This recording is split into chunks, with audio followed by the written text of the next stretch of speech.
Habang kumakain nga pala kami kanina, yan sarap ng ulam namin, no? Sili na may patis, kalamansi, dinuguan, adobong manok, siyempre walang wataw na kanin, sabaw.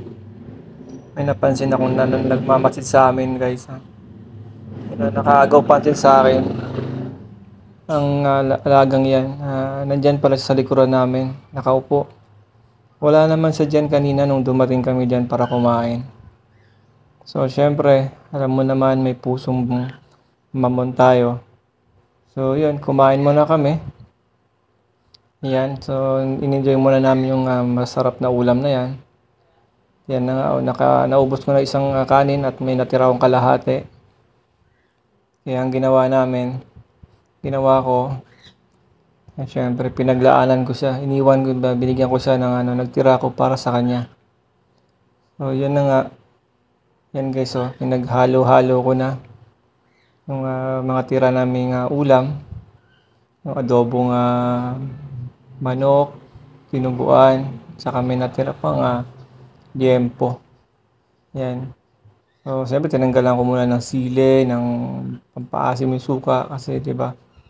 Baka naman hindi niya magustuhan kainin. Yan nga guys, may natira din yung aking asawa ng kanyang kinain. Dahil medyo nalipasan na rin kami ng gutom diyan. Dahil sobrang gutom namin. At yan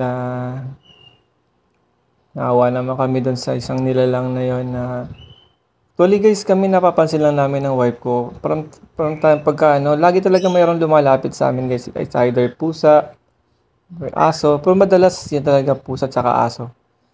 Yan no, susubo ko na sana. Pinigil ko lang kasi nga, siyempre, para nga yun doon sa nagmamasid sa amin habang kumakain kami. Siyempre, di natin pwedeng maatim yan na tayo nabubusog. Tapos merong nakikita tayo nagugutom. So, di ba guys? So yan, pinakain ko sa isang gilid. Siyempre medyo ilap pa siya dyan kasi nga hindi naman niya kami kilala. Pero ramdam namin yung gutom niya talaga. Kaya yan. So pinakain nga namin yung natira namin. Para naman siyempre hindi yan katulad natin na pwede magsabi kung tayo nakakaramdam ng gutom. So sa mga galawan pa lang nila, tayo ay dapat magiging sensitive na tayo. Yan, gutom na gutom siya. So, natuwa naman kami kasi inubos niya lahat ng aming binigay sa kanya. Yan lang, bye-bye.